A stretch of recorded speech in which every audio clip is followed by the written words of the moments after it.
தம்ப்நெயிலை பார்த்தோன்னே உங்களுக்கு புரிஞ்சிருக்கும்.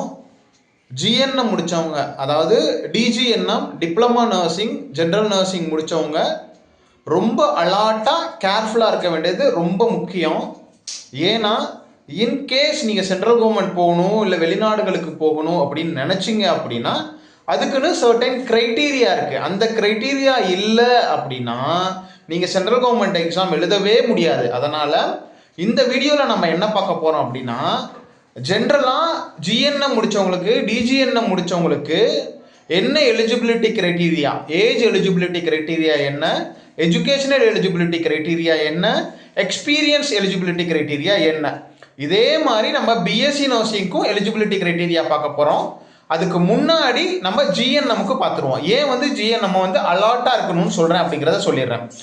ஜிஎன்எம் முடித்தவங்க நம்ம தொடர்ந்து நம்ம வந்து வீடியோ போட்டுக்கிட்டு இருக்கோம். என்ன போடுறோம் அப்படின்னா, ஜிஎன்எம் முடித்தவங்க வந்து முடிஞ்ச அளவுக்கு நீங்கள் போஸ்ட் பிஎஸ்சியை கம்ப்ளீட் பண்ணுறதுக்கு நீங்கள் வந்து ட்ரை பண்ணுங்கள். இம்மீடியட்டாக நீங்கள் போஸ்ட் பிஎஸ்சியை கம்ப்ளீட் பண்ணிட்டீங்க அப்படின்னா நீங்கள் சென்ட்ரல் கவர்மெண்ட்டில் ஏறுறதுக்கு வந்து எக்ஸ்பீரியன்ஸில் வந்து உங்களுக்கு வந்து ப்ராப்ளம் இருக்க போகிறது கிடையாது. ஓகே, இன்கேஸ் உங்கள்கிட்ட நீங்கள் போஸ்ட் பிஎஸ்சி பண்ண முடியல அப்படின்னு தெரிஞ்சுது அப்படின்னா ஜிஎன்எம் முடித்தவங்க முதல்ல என்ன பண்ணணும்னா 2 இயர்ஸ் எக்ஸ்பீரியன்ஸு ரிஜிஸ்ட்ரேஷனுக்கு அப்புறமா 50 பெட்டுக்கு மேலே உள்ள ஹாஸ்பிட்டலில் நீங்கள் எக்ஸ்பீரியன்ஸை வாங்கிக்கணும். கண்டிப்பாக அந்த ஹாஸ்பிட்டலில் 50 பெட்டுக்கு மேலே இருக்கணும். 2 இயர்ஸ் எக்ஸ்பீரியன்ஸ், அதுவும் ரிஜிஸ்ட்ரேஷனுக்கு அப்புறமா வாங்கி வச்சுக்கிட்டீங்க அப்படின்னா உங்களுக்கு சென்ட்ரல் கவர்மெண்ட்டில் எக்ஸாம் எழுதுறதுக்கு எந்த ப்ராப்ளமும் இருக்க போகிறதில்ல. ஜிஎன்எம்க்கு ஏஜ் எலிஜிபிலிட்டி பார்த்துடலாம். ஏஜை பொறுத்த வரைக்கும் பெரும்பாலும் வந்து பார்த்தீங்கன்னா யூஆர் கேட்டகரிக்கு நம்ம வந்து ஃபிக்ஸ் பண்ணி கொடுப்பாங்க. யூஆரை வந்து ஃபிக்ஸ் பண்ணி கொடுப்பாங்க. பெரும்பாலும் எல்லா ஹாஸ்பிட்டல்லையும் வந்து பார்த்தீங்கன்னா 30 இயர்ஸ் வந்து எலிஜிபிலிட்டி இருக்கும். இன்னும் ஒரு சில ஹாஸ்பிட்டலில் வந்து பார்த்தீங்கன்னா 35 இயர்ஸ் கொடுப்பாங்க. இன்னும் ஒரு சில ஹாஸ்பிட்டலில் வந்து பார்த்தீங்கன்னா 40 இயர்ஸ் கொடுப்பாங்க. அது வந்து நமக்கு வந்து நோட்டிஃபிகேஷன் வந்ததுக்கு அப்புறம் தான் நீங்கள் வந்து அந்த ஏஜ் எலிஜிபிலிட்டியை வந்து பார்க்க முடியும். இன்கேஸ் ஏஜ் எலிஜிபிலிட்டி உங்களுக்கு வந்து கொடுத்துருக்காங்க 30 இயர்ஸ்னு கொடுத்துருக்காங்க யூஆருக்குன்னா, ஓபிசியாக இருந்தீங்கன்னா 3 இயர்ஸ் ஆட் பண்ணி 33 இயர்ஸ்க்குள்ளே இருந்தீங்கன்னா நீங்கள் வந்து எக்ஸாம் எழுதலாம். எஸ்சி எஸ்டியாக இருந்தீங்கன்னா 35 இயர்ஸ்க்குள்ளே இருந்தீங்க அப்படின்னா நீங்கள் வந்து எக்ஸாம் எழுதலாம். அதே மாதிரி யூஆருக்கு 35 இயர்ஸ் வரைக்கும் உங்களுக்கு ஏஜ் லிமிட் கொடுத்துருந்தாங்க அப்படின்னா, ஓபிசியாக இருந்தீங்கன்னா 38 இயர்ஸ் வரைக்கும் நீங்கள் வந்து எக்ஸாம் எழுதலாம். எஸ்சி எஸ்டியாக இருந்தீங்கன்னா 40 இயர்ஸ் வரைக்கும் நீங்கள் வந்து எக்ஸாம் எழுதலாம். இதே மாதிரி தான் மற்ற ஹாஸ்பிட்டல், ஒரு சில ஹாஸ்பிட்டலில் 40 இயர்ஸ் வரைக்கும் யூஆருக்கு வந்து ஏஜ் எலிஜிபிலிட்டி கொடுப்பாங்க. ஸோ அதுக்கு வந்து 3 இயர்ஸ் வந்து ஓபிசி ஆட் பண்ணிக்கலாம். 43 இயர்ஸ். எஸ்சி எஸ்டியாக இருந்தீங்கன்னா 45 இயர்ஸ் வரைக்கும் நீங்கள் வந்து எக்ஸாம் எழுதலாம். இதுதான் age eligibility for all category. நீங்கள் வந்து ஜிஎன்எம்ஆ முடிச்சிருந்தாலும் சரி, பிஎஸ்சி நர்சிங் முடிச்சிருந்தாலும் சரி, போஸ்ட் பிஎஸ்சி முடிச்சிருந்தாலும் சரி.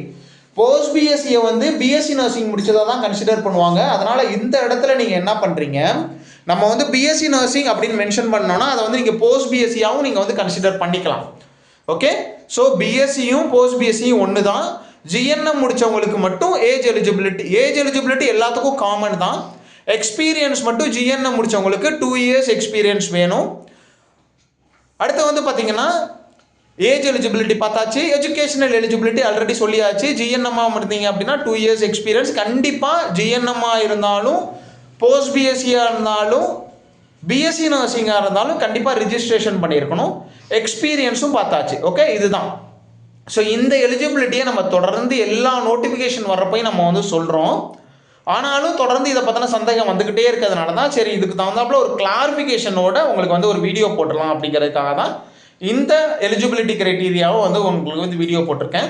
ஸோ இந்த வீடியோ உங்களுக்கு இன்ஃபர்மேட்டிவாக இருந்தது அப்படின்னா மறக்காமல் லைக் பண்ணிட்டு உங்கள் ஃப்ரெண்ட்ஸுக்கு ஷேர் பண்ணிக்கோங்க. ஏன்னா இன்னமும் நம்ம ஊரில் வந்து லட்சக்கணக்கான நர்சஸ் இருந்தாலும் சென்ட்ரல் கவர்மெண்ட் எக்ஸாம் எழுதுறவங்க ரொம்ப ரொம்ப ரொம்ப ரொம்ப கம்மி. ஒரு எக்ஸாம் அதிகபட்சம்னா ஒரு 1000 பேர் எழுதுறாங்க.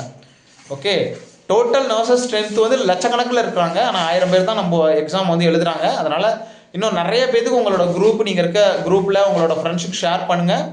ஸோ தட் அவங்களே எக்ஸாம் எழுதுவாங்க. எலிஜிபிலிட்டி க்ரைட்டீரியா தெரியாதவங்களுக்கு இதை ஷேர் பண்ணுங்கள். ஓகே, ஸோ அடுத்தது ஏஎன்எம் முடிச்சிருந்தீங்கன்னா உங்களுக்கு வந்து சென்ட்ரல் கவர்மெண்ட் ஸ்கோப் எப்படி இருக்குது அப்படிங்கிறது வந்து நான் அடுத்த வீடியோவில் போகிறேன். யாராவது ஏஎன்எம் முடிச்சவங்க நம்மளோட வீடியோவை பார்த்துக்கிட்டு இருந்தீங்க அப்படின்னா நம்மளோட கமெண்ட்டில் சொல்லுங்கள். நம்ம வந்து அடுத்தடுத்த வீடியோ ப்ரிப்பேர் பண்ணி போடலாம். Wish you all the best. Thank you.